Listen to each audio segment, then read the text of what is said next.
Hello students, today we will study class 3rd science chapter 7 parts of a plant. Our body has different parts such as hands, legs and head. हमारे body में different parts होते हैं जैसे कि head होता है, leg होते हैं और hands. In the same way a plant also has different parts. इसी तरह से प्लांट्स के भी डिफरेंट पार्ट्स होते हैं. All these parts work together to help the plant to live and grow. ये सभी पार्ट्स एक साथ काम करते हैं और प्लांट्स को जीवित रहने और बड़े होने में हेल्प करते हैं. The body of a plant is divided into two main parts. तो जो प्लांट का बॉडी होता है वो दो मेन पार्ट्स में डिवाइड होता है. Number 1 part is suit. It is the part of a plant above the ground.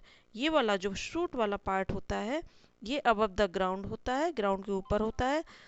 The stem branches leaves buds flowers and fruits together make up the suit. तो suit को बनाने वाले जो parts होते हैं उसमें सम्मिलित हैं stem, branches, leaves, buds, flowers और फ्रूट्स. तो ये सभी सूट वाले पार्ट्स को प्रिपेयर करते हैं. और दूसरा है roots. The part of a plant which is under the ground is called root. और प्लांट का वह हिस्सा जो ज़मीन के अंदर होता है उसे हम रूट कहते हैं. Next root. The root of the most of the plants grow below the ground. सभी प्लांट्स की जो रूट्स होती हैं ज़मीन के अंदर ही ग्रो करती हैं. They can be of two types, tap root and fibrous root. तो ये रूट्स होती हैं, ये दो तरह की होती हैं जिन्हें हम कहते हैं टैप रूट्स और फाइब्रस रूट्स कहते हैं. The single main root that grow from the end of the stem of a plant is called tap root. तो जो सिंगल मेन रूट होती है जैसे कि इस तरह से आ रही है, इसमें सिंगल मेन रूट होती है और ये ग्रो होती है from the end of the stem of a plant, इसे हम टैप रूट कहते हैं. और इसमें सेवरल छोटी छोटी स्मॉल रूट्स निकली रहती है इस तरह से. तो it bears several small roots.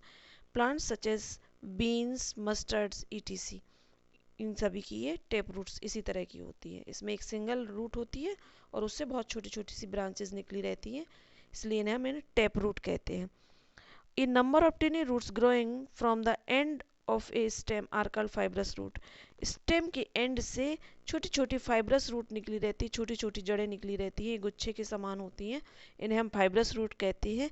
ये पाई जाती हैं जैसे कि प्लांट्स हैं ग्रास, वीट, ओनियन. तो इन सभी में ये फाइब्रस रूट होती हैं. अब है functions of the roots. It fix the plant firmly in the soil. Root का पहला काम तो ये है कि ये प्लांट को सॉइल में फर्मली दृढ़ता से फिक्स करके रखता है. And second is it absorb water and mineral from the soil. दूसरा काम है इसका कि रूट्स सॉइल में से, मिट्टी में से वाटर और मिनरल को सोखती हैं, एब्जॉर्ब करती हैं. And third is some roots store food prepare by the plant. कुछ रूट्स तो ऐसी होती हैं कि फूड को ही स्टोर कर लेती हैं, जैसे कि कुछ हम रूट्स खाने वाले जो रूट्स होती हैं जिनके हम रूट खाते हैं जैसे कि कैरेट है, रेडिस है, टर्निप है.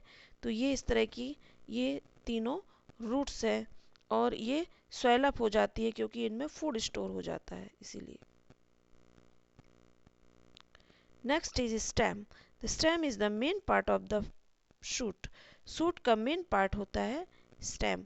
Branches, leaves, buds, flowers and fruits grow on stem. तो स्टेम पर सभी branches, leaves, buds, flowers and fruits grow करते हैं. Plants have different kinds of stem. Plants के डिफरेंट काइंड्स स्टेम होते हैं. A coriander plant has a soft and green stem. Coriander plant की soft and green stem होती है. Banyan tree, neem tree has a hard and very thick stem called a trunk. Banyan tree, neem tree में very hard और thick stem होता है जिसे हम trunk कहते हैं. Some plants have very tiny and weak stem. कुछ प्लांट्स के वेरी थिन और वीक स्टेम होते हैं. Such plants require support to grow. ऐसे प्लांट्स को ग्रो करने के लिए सपोर्ट की ज़रूरत होती है. तो दे आर कॉल्ड क्लाइंबर्स. इन्हें हम क्लाइंबर कहते हैं जैसे कि bougainvillea and money plants are the climbers क्योंकि इन्हें ग्रो करने के लिए सपोर्ट की ज़रूरत होती है. The stem of the potato, onion and ginger below grow below the soil. तो जैसे कि कुछ स्टेम होते हैं जैसे पोटैटो, ओनियन और जिंजर, ये सॉइल को बिलो ग्रो होते हैं। They are called underground stem, इन्हें हम अंडरग्राउंड स्टेम कहते हैं। दे स्टोर फूड, क्योंकि ये फूड को स्टोर कर लेते हैं, बी एट दीज स्टेम, और हम भी इन स्टेम्स को खाते हैं। Function of stem, some stem gives supports to the plants, stem भी प्लांट्स को सपोर्ट प्रदान करता है। Second is stem carry water from the roots of the leaves and then carry the food made by the leaves to all parts of the plant. Stem एक तो पत्तियों के द्वारा ले जाए रूट्स के द्वारा ले जाए हुए पानी को ले जाती है और पूरे प्लांट्स की बॉडी में पार्ट्स में सप्लाई करती है। इसके अलावा प्लांट्स जो पत्तियों द्वारा बनाए हुए भोजन को भी पूरे प्लांट्स में सप्लाई करता है। तो स्टेम के द्वारा ही भोजन का सप्लाई होता है पूरे प्लांट में, और स्टेम वाटर को भी पूरे प्लांट्स में सप्लाई करता है। Third is the stem of the some plants such as sugar cane store food made by the plant. कुछ प्लांट्स जैसे कि कुछ स्टेम ऐसे होते हैं जैसे कि सुगर केन है, ये भी फूड को स्टोर कर लेता है जो कि प्लांट्स के द्वारा बनाया जाता है। Next part is leaf. Leaves grow on stem, leaves stem पर ही ग्रो होते हैं। The leaf is known as the kitchen of the plant because it makes food of the for the plant. Leaf को plant का kitchen भी कहा जाता है क्योंकि ये प्लांट्स के लिए फूड को तैयार करते हैं। If you look carefully you will find that a leaf has many parts. यदि आप केयरफुली देखें तो आप पाएंगे कि लीफ के बहुत सारे पार्ट्स होते हैं। Let us learn about some of them, इनमें से हम कुछ सीखेंगे। The flat surface is leaf blade, जो लीफ का ये फ्लैट सरफेस होता है ये इसे हम कहते हैं ये ब्लेड है, लीफ ब्लेड कहलाता है। और the lines called veins run across it, और इस पर जो ये लाइन्स जा रही हैं इनको हम वेन्स कहते हैं। Function of leaf, green leaf prepare food for the plant in the presence of air water and sunlight. Green leaves जो होती हैं पत्तियां, हरी पत्तियां प्लांट्स के लिए भोजन को तैयार करती हैं और उसके लिए एयर, वाटर और सनलाइट इन तीनों की प्रेजेंस होना जरूरी होता है। Leaves appear green because of substance called chlorophyll, leaves का रंग हरा इसलिए होता है क्योंकि उसमें एक क्लोरोफिल नाम का सब्सटेंस पाया जाता है।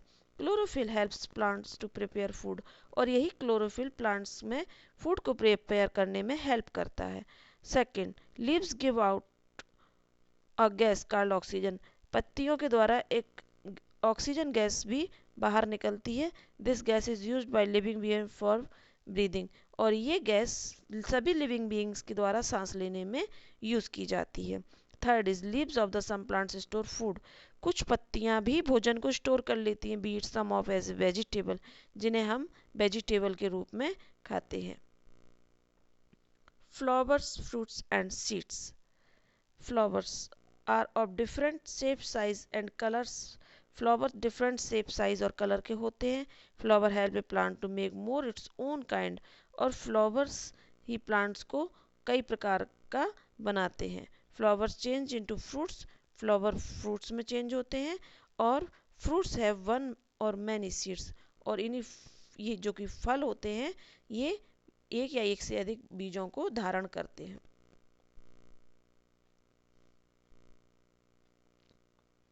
When a seed gets enough air, water and warmth, grow into a new plant. जब बीज में जब जर्मिनेशन होना होता है तो जब बीज क्या करता है कि काफ़ी मात्रा में वाटर और वार्मथ को और एयर को प्राप्त करता है तो ये नए प्लांट्स में जर्मिनेट हो जाता है। Seeds help plants to reproduce, they have baby plant inside them. Seeds plant को रिप्रोड्यूस करने में हेल्प करते हैं और सीड के अंदर एक बेबी प्लांट होता है। How do seeds grow, seed कैसे ग्रो करते हैं? A seed grow into A plant, एक सीड प्लांट को में ग्रो करता है, प्लांट को जन्म देता है। Most plants grow into seeds, और ये सभी प्लांट्स सीड्स को जन्म देते हैं। The seed has a baby plant inside, और सीड के अंदर एक नन्हा पौधा होता है, it also has food stored inside it for the baby plant, और ये फूड को स्टोर कर लेता है बेबी प्लांट के अंदर। बेबी प्लांट के लिए जो भोजन की जरूरत होती है तो सीड उसके अंदर स्टोर कर लेता है, अपने अंदर स्टोर करता है। When the seed gets air water and warmth the baby plant begin to grow. जब seeds air water and warmth को लेता है तो बेबी प्लांट ग्रो होना शुरू हो जाता है। Now we understand that plant has many different parts and each parts perform an important functions to help the plant remain alive and grow.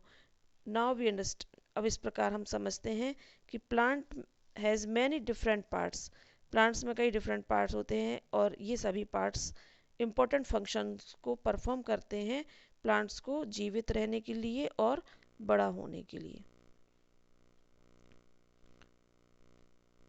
Now this chapter is completed and you have to do the exercise and word meaning and question answer with the help of PDF. Thank you.